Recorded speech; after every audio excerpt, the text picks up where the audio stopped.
Hi കൂട്ടുകാരെ, പുതിയൊരു വീഡിയോയിലോട്ട് എല്ലാവർക്കും സ്വാഗതം. അപ്പോൾ അബിൻ്റെ ഫ്രണ്ട് അബിനോട് പറയാണ്, നിന്നെന്തായാലും സമ്മതിച്ചു. ആ വക്കീലിന് നീ എന്തൊക്കെ പറഞ്ഞിട്ടാണ് മയക്കിയിരിക്കുന്നത്? അയാൾ നീ പറഞ്ഞതൊക്കെ വിശ്വസിച്ചില്ലേ? അയാളൊരു പൊട്ടനാണെന്നൊക്കെ പറഞ്ഞിട്ട് അബിയോട് പറഞ്ഞ് ചിരിച്ചിട്ട് നിൽക്കുകയാണ് കേട്ടോ. ഇവർ പറയണതെല്ലാം നമ്മുടെ മഹിമ കേട്ട് നിൽക്കുകയാണ് കേട്ടോ. എന്നിട്ട് മഹിമ, എടാ നിങ്ങളെയൊക്കെ ഞാൻ കാണിച്ചു തരാൻ പറഞ്ഞിട്ട് വന്നത് നമ്മുടെ അബിയുടെ ചെറിയിട്ട് അടിക്കാൻ കേട്ടോ. നിങ്ങൾക്ക് എന്താണ്, നിങ്ങൾക്ക് എന്നെക്കുറിച്ച് എന്താ വിചാരിച്ചിരിക്കുന്നത്? ഞാൻ ആരാണെന്ന് നിങ്ങൾക്ക് അറിയില്ല എന്നൊക്കെ പറഞ്ഞിട്ട് കത്തിയും കൊണ്ട് അവനെ ഭീഷണിപ്പെടുത്താണ് കേട്ടോ. പാവം വക്കീലിനെ നിങ്ങൾ എന്തൊക്കെ പറഞ്ഞിട്ടാണ് തെറ്റിദ്ധരിപ്പിച്ചിരിക്കുന്നത്?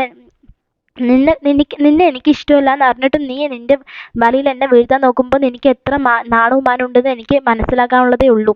ഞാൻ നിന്നോട് പറഞ്ഞിട്ടില്ലേ എനിക്ക് വക്കീലിന് നല്ല ഇഷ്ടമാണ്, നീ അതിൽ വന്ന് ഇടപെടാൻ നിൽക്കണ്ടാന്ന്. നീ പിന്നെ എന്തിനാടാ പോയിട്ട് വക്കീലിനോട് വേണ്ടാത്തൊക്കെ പോയി പറഞ്ഞിരിക്കുന്നത് പറഞ്ഞിട്ട് പിന്നെയും തല്ലുകയാണ് കേട്ടോ. എനിക്ക് നിൻ്റെ മുഖം കാണണ്ട. നീ ഇത്രയും വൃത്തികെട്ടവനാണെന്ന് ഞാൻ അറിഞ്ഞില്ല. ഈ ഒരു വൃത്തികെട്ടവനാണ് ഞാൻ ഫ്രണ്ടാക്കിയത് ഞാൻ ഒരിക്കലും അറിഞ്ഞിട്ടുണ്ടായിരുന്നില്ല. നീ ഇങ്ങനെ ഉള്ളവനായിരുന്നോ? എനിക്കിപ്പോൾ നിന്നോട് പുച്ഛം തോന്നുന്നു എന്ന് പറഞ്ഞിട്ട് നമ്മുടെ മഹിമ പറയാണ് കേട്ടോ. മഹിമയ്ക്ക് അത്രയും സങ്കടം വന്നു. ഇല്ലാത്ത കാര്യങ്ങളൊക്കെ വക്കീലിനോട് പോയി പറഞ്ഞു. വക്കീലിനോട് പിണങ്ങിയൊക്കെ നടന്നില്ലേ, അതൊക്കെ ഓർത്ത് നമ്മുടെ മഹിമയ്ക്ക് നല്ല സങ്കടം വരികയാണ് കേട്ടോ. എന്നിട്ട് ഞാൻ ആരാണെന്ന് നിങ്ങൾക്ക് നന്നായി കാണിച്ചു തരാം, ഗിരിയേട്ടൻ നിങ്ങൾക്ക് അറിയില്ല എന്നൊക്കെ പറഞ്ഞിട്ട് വെല്ലുവിളിച്ച് പോവാണ് കേട്ടോ. അബിക്കാണെങ്കിൽ 2-3 ചിരട്ട് തേ പറഞ്ഞിട്ട് നന്നായി കിട്ടിയിട്ടുണ്ട് കേട്ടോ. അവനിക്കാണെങ്കിൽ അതിൻ്റെ കലിപ്പുണ്ട്. എന്നിട്ട് നമ്മുടെ മഹിമ വക്കീലടുത്തേക്ക് പോവുകയാണ്. വക്കീലടുത്തേക്ക് പോയിട്ട് വക്കീലിനോട് സോറിയൊക്കെ പറഞ്ഞിട്ട് പിണങ്ങി നടന്നല്ലോ. ഞാൻ ഇപ്പോഴും വക്കീലിന് ചെറിയ കുട്ടിയാണെന്നാണ് തോന്നുന്നത്, പക്ഷേ ഞാൻ വലിയ കുട്ടിയാണെന്ന് വക്കീലിനെ അറിയിച്ചിട്ടേ നമ്മളിനി മിണ്ടുള്ളൂ എന്നൊക്കെ പറഞ്ഞിട്ട് ആൾ നല്ല ഇതൊക്കെ ആയിട്ട് പറഞ്ഞതല്ലേ. അപ്പോൾ അതിനൊക്കെ സോറി പറഞ്ഞു. എന്താ മഹിമ എന്തെങ്കിലും സോറിയൊക്കെ പറയണേ? അതിനൊക്കെ എന്താ ആവശ്യം?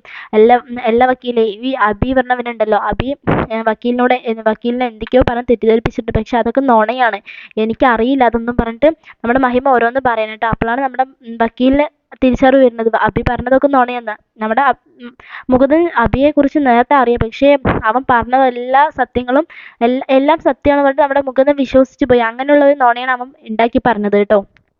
അത് കഴിഞ്ഞിട്ടാണ് സീന് വന്നിട്ട് നമ്മുടെ മഹിമ അബിനെ പിടിച്ച് തല്ലില്ല. അപ്പോൾ അതിനുള്ള പ്രതികാരം ചെയ്യാൻ വേണ്ടി നമ്മുടെ അബിയോട് ഫ്രണ്ട് ചോദിക്കുന്നുണ്ട്, നീ പ്രതികാരം ചെയ്യണില്ലേ? നീ എന്ത് നോക്കിക്കൊണ്ടിരിക്കണം? എനിക്ക് ചെയ്യണം പറഞ്ഞിട്ട് അവൻ ടോയ്ലറ്റിൽ CCTV ക്യാമറ വെക്കാൻ വേണ്ടിയുള്ള ഒരു ഏർപ്പാട് നടത്തുകയാണ് കേട്ടോ. എന്നിട്ട് നമ്മുടെ മഹിമൻ്റെ പിന്നാലെ ഫ്രണ്ടൊക്കെ നടന്നിട്ട് എന്തിനാ നിങ്ങൾ ദേഷ്യം കാണിക്കുന്നതൊക്കെ പറയണ്ടായിരുന്നു. എന്നിട്ട് ചാട്ടും കൊണ്ടൊക്കെ അയാളിനെയൊക്കെ അടിക്കുന്നുണ്ട് കേട്ടോ. എന്നിട്ട് അവൾ കയറി പോകുന്നത് ടോയ്ലറ്റിലേക്കാണ്. എന്നിട്ട് സത്യങ്ങൾ നമ്മുടെ മഹിമ അത് കാണുകയൊക്കെ ചെയ്യുന്നുണ്ട്. മഹിമ ആ ട്രാപ്പിലൊന്നും പെടുന്നൊന്നുമില്ല കേട്ടോ. അത് കഴിഞ്ഞിട്ട് പിന്നെ കാണിക്കുന്ന സിനിമ നമ്മുടെ ഗിരിനെ കുറിച്ചുള്ള എന്തൊക്കെയോ സത്യങ്ങൾ പറയാൻ വേണ്ടി പീതാംബരൻ നമ്മുടെ മുകുന്ദനെ വിളിച്ചു വരുത്താണ് കേട്ടോ. എന്നിട്ട് നിങ്ങൾക്ക് എന്ത് സത്യമാണ് ഗിരിയെക്കുറിച്ച് പറയാനുള്ളത്? സത്യം പറയുക പറഞ്ഞിട്ട് പറയണേ. എനിക്ക് കുറച്ച് ഗിരിയെക്കുറിച്ച് പറയാണ്ട് പറഞ്ഞിട്ട് ഇല്ലാത്ത നുണകളും ഉള്ളതൊക്കെ നമ്മുടെ മുകുന്ദനോട് പറയണം കേട്ടോ.